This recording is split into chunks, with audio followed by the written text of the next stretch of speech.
नहमदुहु व नुसल्ली अला रसूलिल करीम, अम्मा बाद। सदर मोहतरम, स्टेज पर तशरीफ़ फरमा अमायदीन शहर, मेरे बुजुर्गों और दोस्तों, डॉक्टरों की तमाम तर हिदायत के बाद कि मुझे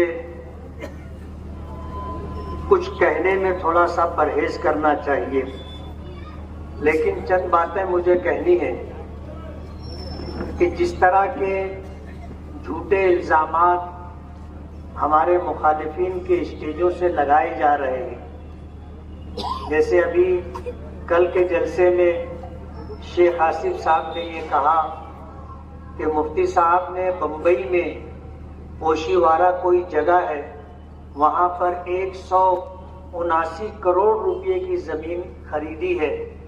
कभी कहते हैं कि खरीदी है और कभी कहते हैं कि सौदा किया है, उनको खुद ही पता नहीं। कहते हैं कि मेरे पास पेपर है, कागजात है। मैं उनसे कहना चाहता हूं कि आपके मुंह में घी शक्कर, आप के पास अगर कागजात हैं आप ले आइए, मैं आपको 50% का मालिक बना दूंगा। 179 करोड़, शायद अगर मैं उनको ये कहूं कि तुम 179 करोड़ लिख दो तो वो लिख भी नहीं पाएंगे। अगर उनके पास कागजात हैं और उनके इस इल्जाम में सच्चाई है, तो मैंने इलेक्शन का जो फॉर्म भरा है उसमें, उस फॉर्म भरने में मैंने अपनी जायदाद, अपनी प्रॉपर्टी, ये सारी चीजें डिक्लेयर की और ये चीज उसमें नहीं है। अगर आपके पास कागजात हैं, आप इलेक्शन कमीशन में जा करके कागजात पेश कर दो, उसे सही साबित कर दो, मेरा फॉर्म रद्द हो जाएगा और इलेक्शन वन साइड हो जाएगा। जाहिर बात है, जब उनके मध्य मुकाबिल कोई रहेगा नहीं तो फिर बचेगा क्या, वो तो चुन करके आ जाएंगे। मैं उनको मशवरा देना चाहता हूं कि स्टेज पर झूठ फसाद बोलने से बेहतर ये होगा कि आप इधर मेहनत ना करते हुए इलेक्शन कमीशन में चले जाएं।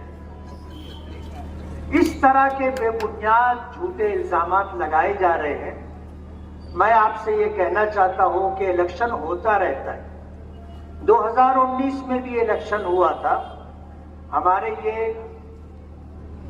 शेख आसिफ साहब दावा कर रहे थे कि 50,000 वोटों से हराऊंगा, 38,000 वोट से हार गए, जबकि उनके पास उस वक्त जमीन पूरी सजी सजाई थी। लेकिन शायद मालेगांव वालों के मिजाज को उन्होंने समझा नहीं। बुनकरों के मुतालिक कहा कि अगर कोई मसला होगा तो तुम्हें तेरे 40 पैतरी चढ़ करके आना होगा, फिर मैं सोचूंगा कि तुम्हारा काम करना है कि नहीं करना है। उस वक्त हमारे शफीक राणा साहब उनके साथ थे। इस बात को सुन करके तेरे 40 पैतरी तो बहुत ज्यादा है, वो 1 पैतरी भी नहीं चढ़ी।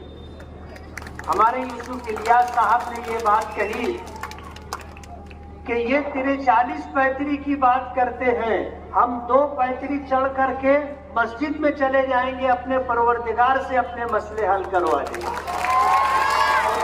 2019 का इलेक्शन हुआ। इलेक्शन हार जाने के बाद शेख आसिफ साहब ने अलल ऐलान तकरीबन 30 से 35 हजार लोगों के नाम वोटर लिस्ट से कट करवाए। आज उन लोगों को बदला लेने का मौका मिला है। जिनके नाम इन्होंने कटवाए थे, लोकसभा पार्लियामेंट इलेक्शन के मौके पर उनको समझ में आया कि हमारी तो वोट कट गई है। इसी तरह तकरीबन 15 से 18 हजार नए वोटर हैं। ये हमारा मुस्तकबिल है, पहली मर्तबा वोट देंगे। ये मालेगांव की तामीर और तरक्की के लिए, मालेगांव में बच्चों की तालीम के लिए, मालेगांव में बुनियादी सहूलतों की फराहमी के लिए वोट देंगे, मेरी उनसे ये गुजारिश है कि वो सोच समझ करके वोट दे कि उनका वोट जाये और बर्बाद ना हो। दुआ करते हैं। बिस्मिल्लाहिर्रहमानिर्रहीम।